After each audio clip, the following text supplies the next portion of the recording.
जिंदगी की जंग डॉक्टरों के संग। नमस्कार, लोकमंच न्यूज देख रहे हैं आप। मैं हूं आपके साथ सुरभि राजपूत। कोरोना संक्रमण गांव में भी धीरे धीरे पांव पसार रहा है। संक्रमण के कारण अब तक पूरे देश में लाखों जिंदगियां तबाह हो चुकी है, लेकिन ये महामारी अब धीरे धीरे गांव को भी अपनी चपेट में लेने लगा है। यदि गांव में कोरोना पूर्ण रूप से फैला तो स्थिति बहुत ही भयावह हो सकती है। पूरे देश में संक्रमण की रफ्तार, लेकिन चिंता की बात यह है कि अब संक्रमण की जो रफ्तार है वो ग्रामीण क्षेत्रों में ज्यादा देखने को मिली। संक्रमण के कारण अब तक पूरे देश में लाखों जिंदगियां तबाह हो चुकी है। लाखों लोग अपनी जिंदगी से हाथ धो बैठे हैं, लेकिन फिर भी ये महामारी अब धीरे धीरे गांव में भी अपने पैर पसारने लगा। अगर गांव में कोरोना पूरी तरीके से फैलता है तो स्थिति बहुत ही ज्यादा भयावह हो जाएगी।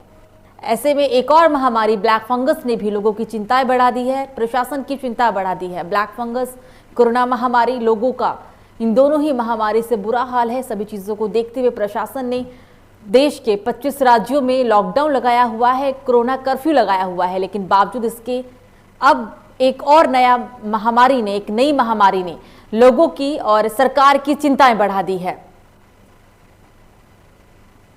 कोरोना की वजह से लाखों जिंदगी,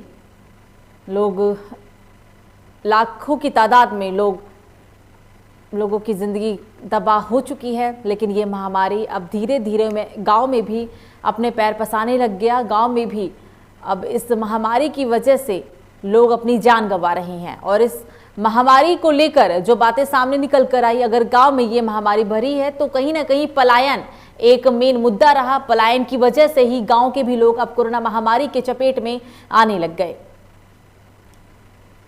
इस वक्त पूरा देश कोरोना महामारी के चपेट में है, ब्लैक फंगस की चपेट में है। ब्लैक फंगस के भी 200 से ज्यादा लोग पूरे देश के अंदर जान गंवा चुके हैं। 7500 मामले पूरे देश के अंदर ब्लैक फंगस के आ चुके हैं। और सब चीजों को देखते हुए प्रशासन हर स्तर पर अपनी तैयारी कर रहा है। ब्लैक फंगस के मामले मध्य प्रदेश में भी सामने निकल कर आए, उत्तराखंड में, उत्तर प्रदेश में, महाराष्ट्र में, और इसे देखते हुए 13 राज्यों ने ब्लैक फंगस को महामारी घोषित कर दिया। लेकिन सबसे बड़ी बात और सबसे ज्यादा चिंता का विषय इस वक्त ये है कि जो महामारी अब ग्रामीण क्षेत्रों में, गांव के लोग इस महामारी से बचे हुए थे, अब गांव क्षेत्र भी इससे अछूता नहीं रहा। लगातार संक्रमण की जो रफ्तार है वो ग्रामीण क्षेत्रों में बढ़ती जा रही है। और सबसे बड़ी बात यह है और सबसे ज्यादा चिंता का विषय यह है कि ग्रामीण क्षेत्रों में स्वास्थ्य व्यवस्थाओं की कमी देखने को मिलती है। स्वास्थ्य व्यवस्थाओं को लेकर परेशानी देखने को मिलती है। प्रशासन के लिए एक बहुत बड़ी बात, बहुत बड़ी चुनौती है कि संक्रमण की रफ्तार को ग्रामीण क्षेत्रों में बढ़ने से कैसे रोका जाए। हालांकि प्रशासन अपने स्तर पर हर संभव मदद कर रहा है, हर प्रयास कर रहा है, लेकिन फिर भी संक्रमण की रफ्तार कहीं से कहीं तक काबू होते हुए नहीं देखी जा रही, नहीं देखी जा रही है।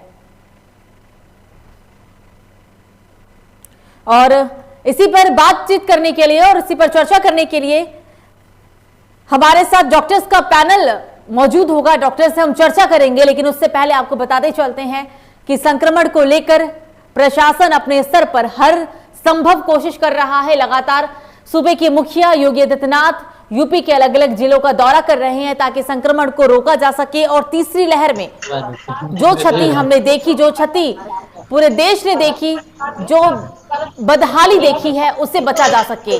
और इसी के साथ हम सीधा चलते हैं अपने डॉक्टर्स के पैनल के पास। चर्चा में जुड़ने के लिए हमारे साथ डॉक्टर्स का पैनल मौजूद है। डॉक्टर पीयूष अग्रवाल, डॉक्टर ओम वर्मा, जनरल फिजिशियन, डॉक्टर आलोक सक्सेना, सिविल अस्पताल से। आप तीनों का ही सर बहुत बहुत स्वागत है लोकमंच न्यूज में। चर्चा की शुरुआत करेंगे और सबसे पहले बात करेंगे डॉक्टर पीयूष जी आपसे।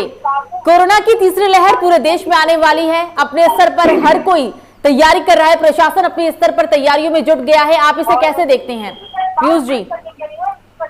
डॉक्टर पीयूष, कोरोना की बात करी जाए तो इस बार जो देखा जा रहा है लहर में जी, वो छोटी जगहों पर भी कोरोना की स्तर बहुत ज्यादा बढ़ता दिखाई देता है। इस बार ऐसी जगहों पर जहां पर सिर्फ प्राइमरी हेल्थ सेंटर्स थे वहां तक ऑक्सीजन की सप्लाई पहुंचाई गई जी। इस बार छोटे गवर्नमेंट हॉस्पिटल्स में जहां आईसीयू की व्यवस्था कभी नहीं थी वहां पे आईसीयू की व्यवस्था सेटअप कराई गई और ऑक्सीजन पे कम से कम 90% लोगों को ठीक करके वापस भेजा जा रहा है। ये भारत में एक बहुत नई चीज हुई है, इसका हमें गवर्नमेंट को बहुत धन्यवाद देना चाहिए। प्राइवेट स्तर पर भी इस पर बहुत काम किया गया और छोटी जगहों पर अभी भी प्राइवेट स्तर पर कम काम हो रहे हैं, इस पर आरटीपीसीआर टेस्ट ये सब कम हो रहे हैं, तो ये भी बढ़ाए जाए तो कोरोना को और जल्दी रोका जा सकता है। बिल्कुल पीयूष जी, ऐसे में डॉक्टर पीयूष, ब्लैक फंगस ने भी दस्तक दिया है पूरे देश में। पूरे देश के अंदर 7500 भी ज्यादा मामले सामने आए हैं ब्लैक फंगस के, 7500 से भी ज्यादा। क्या लक्षण है, कैसे देखते हैं आप इसे? ब्लैक फंगस एक ऐसी बीमारी थी जो बहुत पहले से भारत पर थी, पर इसमें बड़े स्तर पर फैलने का ये पहली बार देखा गया। ये कारण हो सकता है कि अभी बहुत सारे पेशेंट जिनको कोरोना है जी, या कैंसर है या किडनी ट्रांसप्लांट, ये सब कुछ हो चुका है, उनको स्टेम सेल चल रहे हो, तो इन पर एक इम्यूनोसप्रेसिव ड्रग चलती है उनकी, तो इसके कारण उनकी इम्यूनिटी काफी लो रहती है। प्लस डायबिटीज के पेशेंट और ओल्ड पेशेंट, तो ये सब लोग इनसे इन्फेक्ट होने के ज्यादा चांसेस होते हैं इस पर। तो अभी कोरोना काल पर ये सब ड्रग्स बहुत यूज हो रही है, जो कि कैंसर पेशेंटों पे यूज होती है या इम्यूनोसप्रेसिव ड्रग्स होती है, तो इसलिए भी इसका बढ़ता हुआ स्तर देखा जा रहा है। तो हमें ड्रग्स को सही समय पर, सही टाइम पर ही सही मरीजों को देना चाहिए, पेशेंट चूज करके देना चाहिए। बिल्कुल डॉक्टर पीयूष बने रहिएगा। सीधा चलते हैं डॉक्टर ओम वर्मा के पास। डॉक्टर ओम वर्मा, कोरोना की तीसरी लहर का इंतजार, प्रशासन अपने स्तर पर तैयारी कर रहा है, ब्लैक फंगस ने भी दस्तक दे दी है, ब्लैक फंगस के भी मामले बढ़ते जा रहे हैं। ब्लैक फंगस को देखते हुए 13 राज्यों ने महामारी भी इसे घोषित कर दिया, कैसे देखते हैं सर? मैम, सबसे पहले तो तीसरी लहर में जो हमें पता चला है, ज्यादातर बच्चों में खास करके इसका वो हो रहा है, संक्रमण पैदा हो रहा है और कुछ कुछ कई जगह बच्चे मिल भी रहे हैं इसमें कोरोना, काफी कुछ रिकवर भी हो रहे हैं।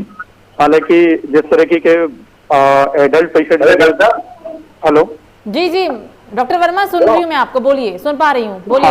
हाँ जी मैम, तो इसमें तीसरी लहर के लिए गवर्नमेंट ने भी अपनी तरीके से पूरी तैयारी करके रखी है जी, और उसके हिसाब से जिस तरीके से अभी बीच में थोड़ा ऑक्सीजन की कमी रही थी, इस बार ऑक्सीजन फैसिलिटी ज्यादा बढ़ाई गई है, नए नए प्लांट बढ़ाए गए हैं गवर्नमेंट ने, ताकि जिस तरीके की अभी ऑक्सीजन जो कमी रह गई थी वो इस बार जो तीसरी लहर है वो उसमें ज्यादातर मतलब जो पेशेंट परेशान हुए हैं वो इसमें ना हो।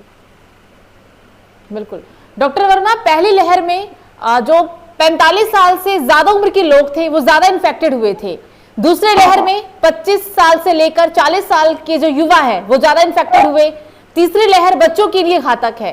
तो क्या ये वैक्सीनेशन को लेकर ही इसे जोड़ के देखें हम? पहली लहर में ज्यादा लोगों की जो वैक्सीन लगी वो बुजुर्गों को लगी, दूसरे लहर में युवाओं को वैक्सीन लगी और तीसरी लहर बच्चों को लेकर जिस तरीके से बातें अब सामने निकल कर आने लगी। डॉक्टर वर्मा, हाँ, इसमें मैम सबसे मेन चीज तो यही कि जिन लोगों को कोरोना की वैक्सीन जिनको लग चुकी है, जैसे सबसे पहले अपन ने 45 से ऊपर जिन लोगों को लगाई गई थी, तो हेलो, मैं डॉक्टर वर्मा आपको सुन पा रही हूँ, आप बोलिए। हाँ, तो 45 से ऊपर जिन लोगों को वैक्सीन लगी है, लगभग लोगों को में जो वैक्सीन का रिजल्ट बहुत अच्छा आया है, लोग जिन लोगों को कोरोना हो भी गया है वो कोरोना की बीमारी से सही होकर निकल भी चुके हैं। लगभग जितने भी केस आए इस बार एडल्ट में बहुत ज्यादा संक्रमण का खतरा नहीं रहा है। उसके बाद में जैसे ही यंग में जिन को वैक्सीन लग चुके हैं, जिस मेडिकल स्टाफ वगैरह को, इनको कोरोना तो हुआ है लेकिन वैक्सीन की वजह से उनको बहुत ज्यादा कुछ असर नहीं हुआ है इस चीज का। अभी हम भी, गवर्नमेंट भी ये वो कर रहे हैं कि अब बच्चों में भी अगर इस तरीके का हो जाए, क्योंकि बड़ों से बच्चों में फैलने के चांस ज्यादा रहते हैं, जिन लोगों को वैक्सीन लग चुके हैं उन लोगों में कोरोना संक्रमण होने के चांसेस बहुत कम होते हैं जी। तो अगर बच्चों में भी ये चीज हो जाएगी तो उम्मीद है कि कम हो जाएगा। बिल्कुल डॉक्टर वर्मा, कुछ तकनीकी समस्या है तो इसलिए आपको यहाँ पे हमें रोकना पड़ेगा, ना चाहते हुए भी। चर्चा की शुरुआत दोबारा से करेंगे, चर्चा को दोबारा से कंटिन्यू करेंगे, लेकिन इससे पहले आपको बता दें कि कोरोना को लेकर पूरे देश में इस वक्त तीसरी लहर को लेकर प्रशासन अपने स्तर पर तैयारी कर रहा है। सूबे के मुख्य योगी आदित्यनाथ ने यूपी के अलग अलग जिलों का दौरा किया, लेकिन हैरानी की बात यह है, परेशान होने वाली कि जो कोरोना से अभी तक अछूते थे, दूसरी लहर में सभी गांव कोरोना संक्रमण से प्रभावित हो चुके हैं।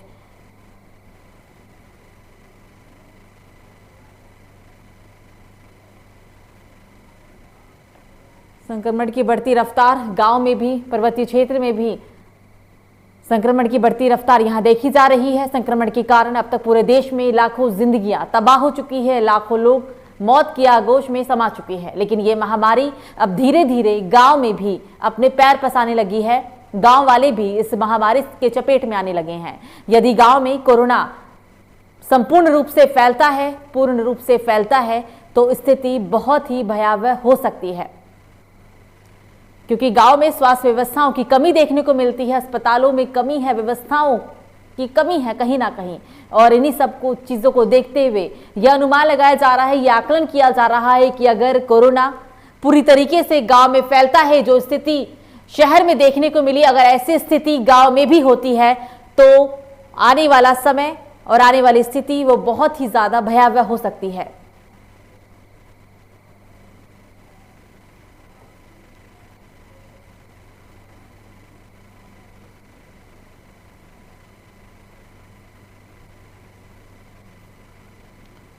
कोरोना के साथ साथ एक और महामारी यानी ब्लैक फंगस ने सरकार की चिंता बढ़ा दी है। ब्लैक फंगस के मामले हर दिन बढ़ते जा रहे हैं, और इन्हीं मामलों को देखते हुए हालांकि ऑपरेशन थिएटर्स की व्यवस्था की जा रही है। हर कोई अपने स्तर पर तैयारी कर रहा है, राज्य सरकार, केंद्र सरकार अपने स्तर पर तैयारी कर रही है, लेकिन ये एक महामारी है, और जो महामारी के कारण पिछले 1.5 साल में क्षति देखी है पूरे देश ने, जिस क्षति को झेला है पूरे देश ने, वो इस महामारी में, इस तीसरी लहर में ना हो, यही हर कोई अनुमान लगा रहा है, यही हर कोई प्रार्थना भी कर रहा है।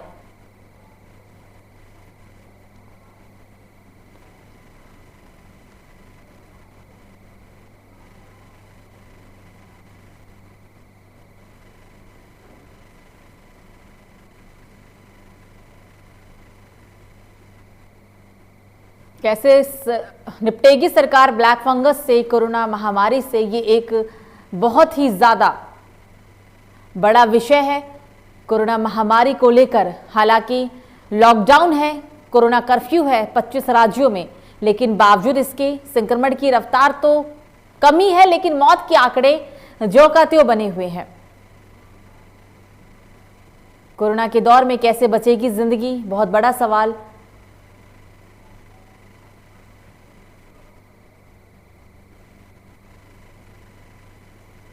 कैसे निपट पाएंगे हम कोरोना वायरस से, ब्लैक फंगस से? पूरे देश की सिर्फ यही चिंता है, और आज सबसे बड़ा सवाल यही उठता है।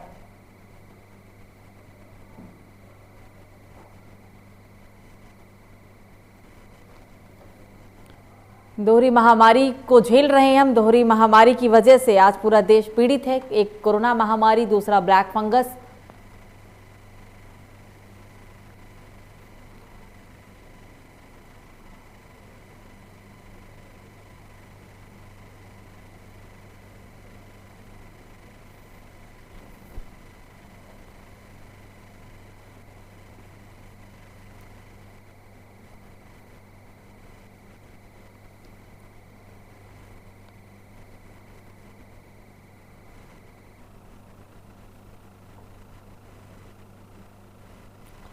तो कोरोना संक्रमण गांव में भी धीरे धीरे अपने पैर पसार रहा है, और एक बार फिर से हम अपने मेहमानों से संपर्क साधने की कोशिश करते हैं।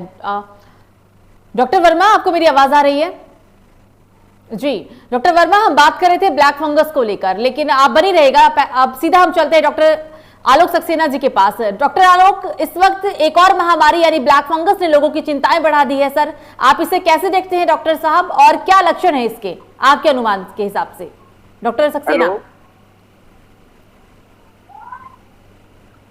हेलो जी डॉक्टर सक्सेना, मैं आपको सुन पा रही हूँ। मेरा प्रश्न आपसे ये है कि एक और महामारी ब्लैक फंगस, क्या लक्षण, कैसे देखते हैं आप इसे? डॉक्टर सक्सेना। इसके मैडम लक्षण सबसे पहले तो बुखार आता है जी, और जो नाक में होता है उसमें अल्सरेशन बन जाते हैं जी, और उसके बाद दिखना कम हो जाता है, और जो ऑर्बिट्स है, जो मसल्स हैं, उसमें वीकनेस आ जाती है जी, सिर भी दुखता है, साइनसाइटिस हो जाती है।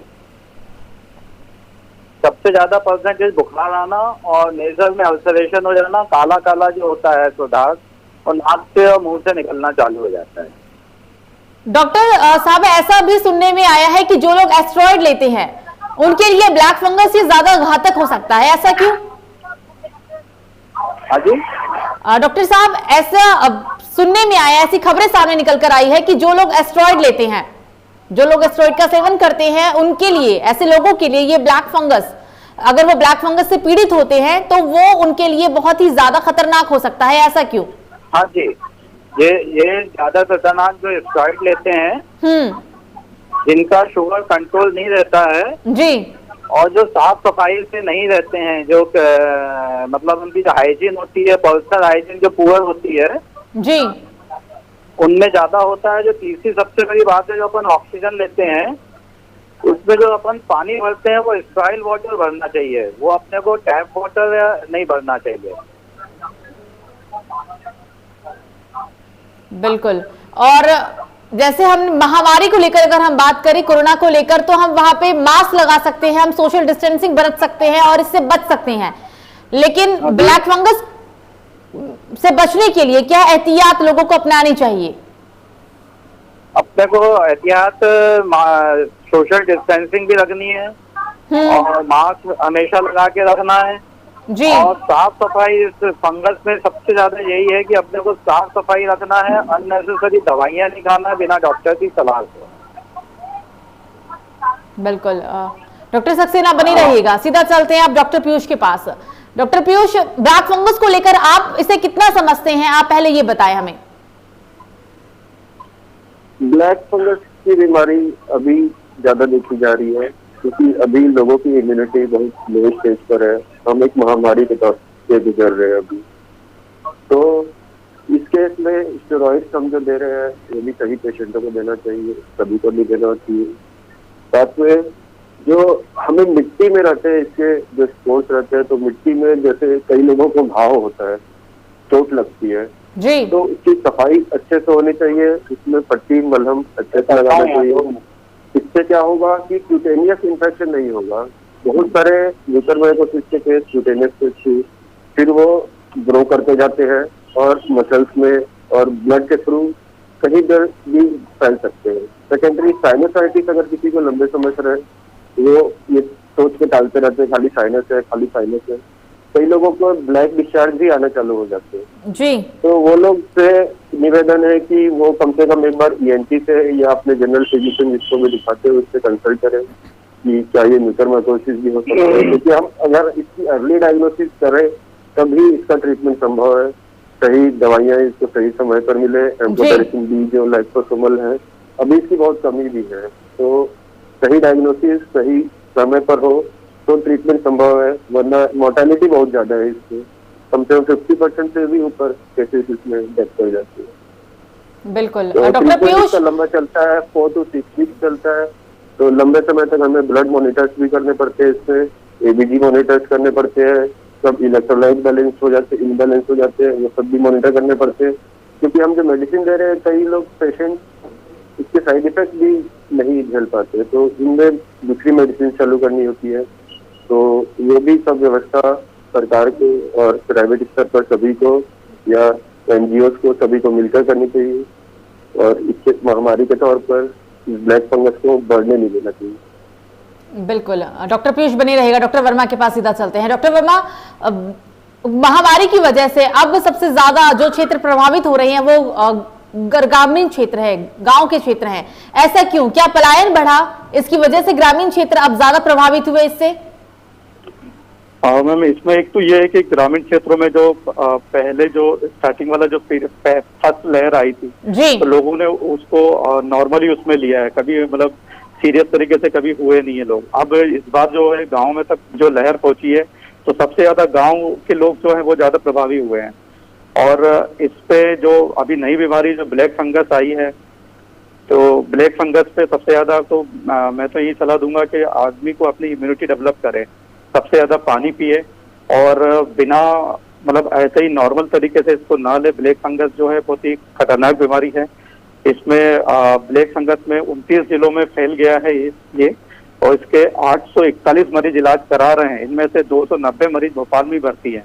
बिल्कुल है ना। इसमें कम से कम रविवार को अभी हमीदिया में 5 मरीज जो हैं वो खत्म हो चुके हैं एक ही दिन में ब्लैक फंगस के कारण। जी, वो ब्लैक फंगस से राजधानी लखनऊ में अकेले 200 ब्लैक फंगस के मरीज हैं, अगर सिर्फ राजधानी लखनऊ की बात करें। जी तो हेलो, बिल्कुल वर्मा जी मैं सुन पा रही हूँ। डॉक्टर वर्मा मैं आपको सुन रही हूँ, बोलिए। ब्लैक फंगस के लिए मेन तो यही है कि ज्यादातर लोगों में उन्हीं में हुआ है जो लंबे समय तक जिन लोगों को स्टेरॉइड मिला है, जो पहले किसी क्रोनिक डिसीज से पहले ही किसी को क्रोनिक डिसीज रही हो, जैसे ज्यादातर डायबिटिक लोग जो डायबिटिक है, इन लोगों में जिनको स्टेरॉइड मिला है तो इनको ब्लैक फंगस की बीमारी ज्यादा हुई है इस बार। बिल्कुल बिल्कुल, डॉक्टर वर्मा बने रहेगा। सीधा चलते डॉक्टर सक्सेना के पास। डॉक्टर जी, देखा ऐसा जा रहा है कि जो लोग कोरोना से संक्रमित हुए या कोरोना का वो मात देकर ठीक हो चुके हैं, ऐसे लोग ही ब्लैक फंगस से प्रभावित हुए हैं, ऐसा क्यों?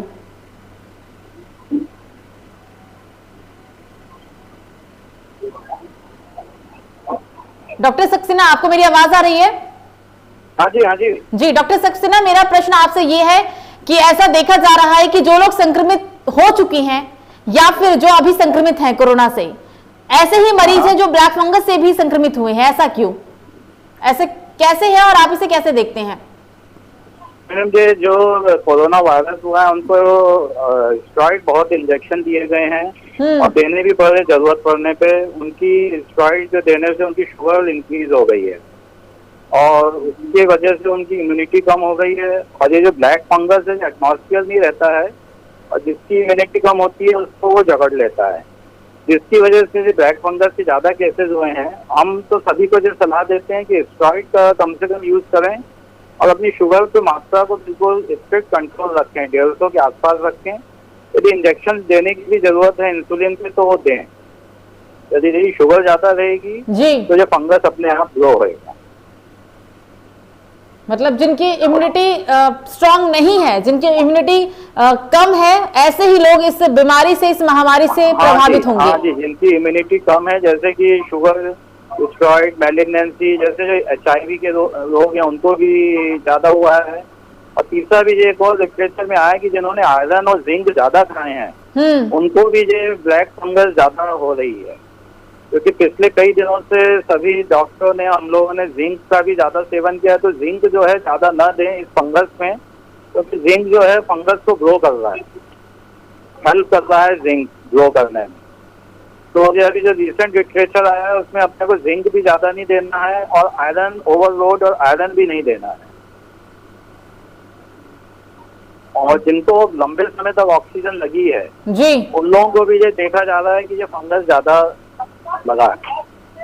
मतलब जिन्हें ऑक्सीजन की डोज ज्यादा लगी है, ऐसे भी लोग ज्यादा प्रभावित हुए हैं इससे। काफी लंबे समय तक जिन्होंने ऑक्सीजन लगाया है उनको भी ये फंगस बाद में परेशानी का कारण बना है। बिल्कुल।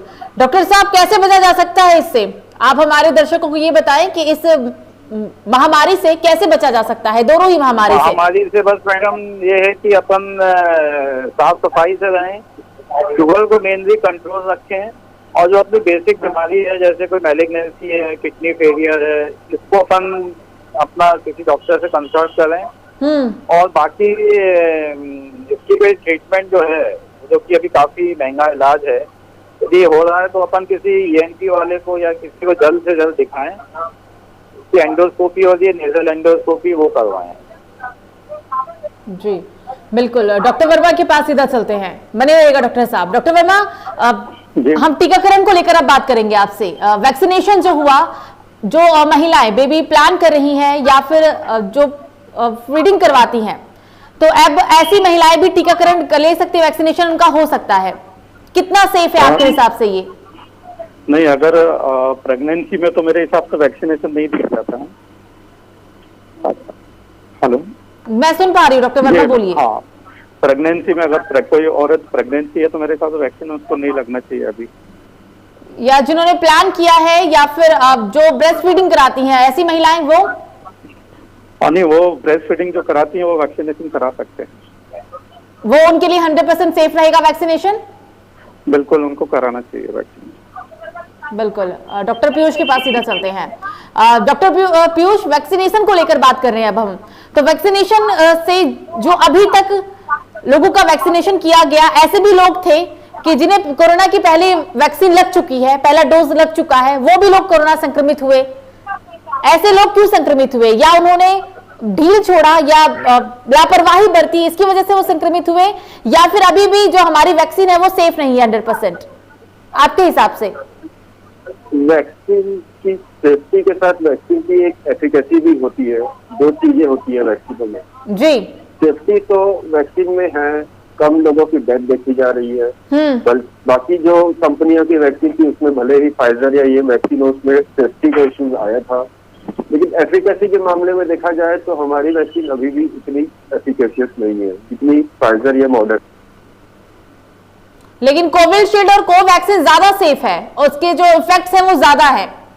पॉजिटिव अगर इफेक्ट्स की हम बात करें तो कोविशील्ड के मुकाबले कोवैक्सीन के ज्यादा है।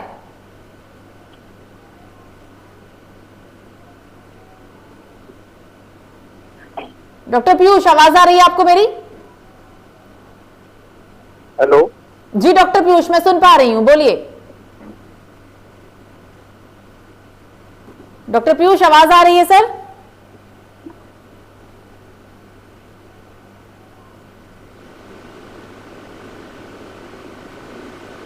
डॉक्टर सक्सेना, आपको मेरी आवाज आ रही है सर?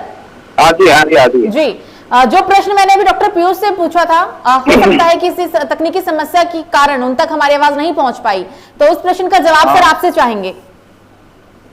क्या मैडम फिर से?